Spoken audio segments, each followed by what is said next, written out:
Vous pouvez très simplement permettre à l'utilisateur de votre formulaire d'insérer plus rapidement des informations.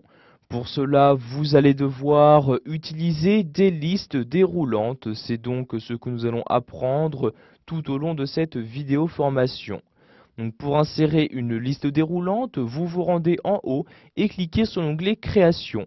Donc une fois que vous êtes dans cet onglet, vous avez normalement ici les différents contrôles qui apparaissent et nous allons ici créer donc une zone de liste déroulante.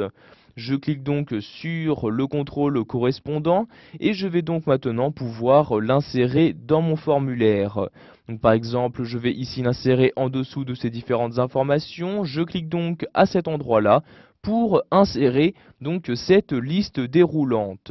J'ai automatiquement un assistant qui apparaît et qui va me proposer dans un premier temps si je souhaite utiliser des données provenant d'une table ou d'une requête ou si je souhaite saisir moi-même ces différentes données.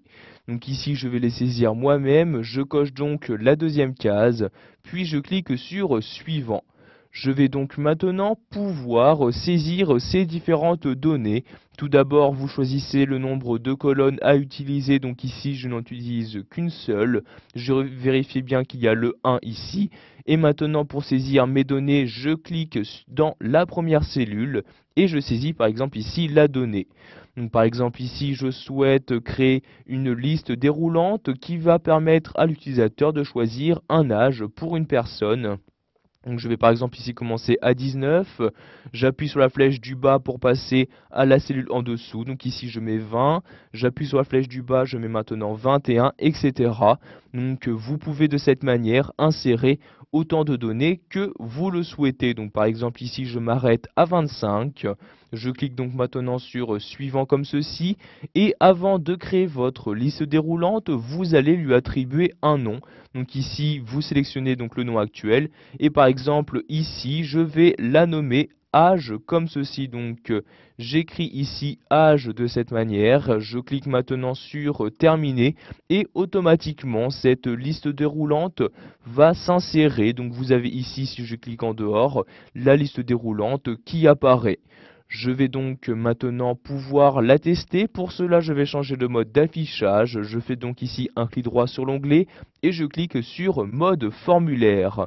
Donc c'est donc dans ce mode-là que vous pouvez remplir votre formulaire.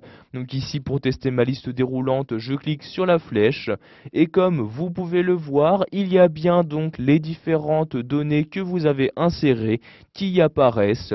Je clique par exemple sur le 20 et automatiquement le 20 a été inséré donc dans le champ correspondant.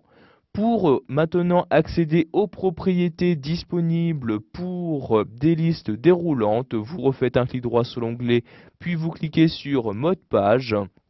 Pour maintenant faire apparaître les propriétés, donc je vais tout d'abord ici cliquer sur la croix pour fermer cette fenêtre et cliquer ensuite sur feuille de propriétés.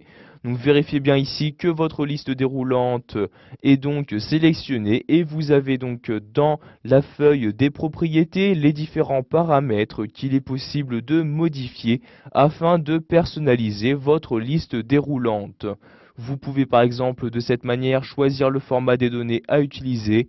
Vous y placez donc votre curseur, vous cliquez ensuite sur la flèche et vous choisissez donc le format de données à utiliser. Donc par exemple ici je vais utiliser un format standard, je clique donc sur standard comme ceci. Je peux également choisir de rendre visible ou non donc ce paramètre. Ensuite, je peux également définir une largeur et une hauteur donc pour ce contrôle. Je peux également choisir la couleur de fond à utiliser, modifier la bordure du contrôle ou encore mettre en forme le texte qui y apparaîtra. Donc, par exemple ici, je souhaite centrer automatiquement la donnée qui s'y trouve. Je clique donc dans la cellule, puis je clique sur la flèche et ici je choisis centre comme ceci. Et comme vous pouvez le voir maintenant dans ma liste déroulante, le chiffre qui apparaît est bien maintenant centré. Une fois que vous avez modifié ces différents paramètres, vous fermez ce volet de droite en cliquant sur la croix et maintenant vous êtes bien revenu à votre formulaire.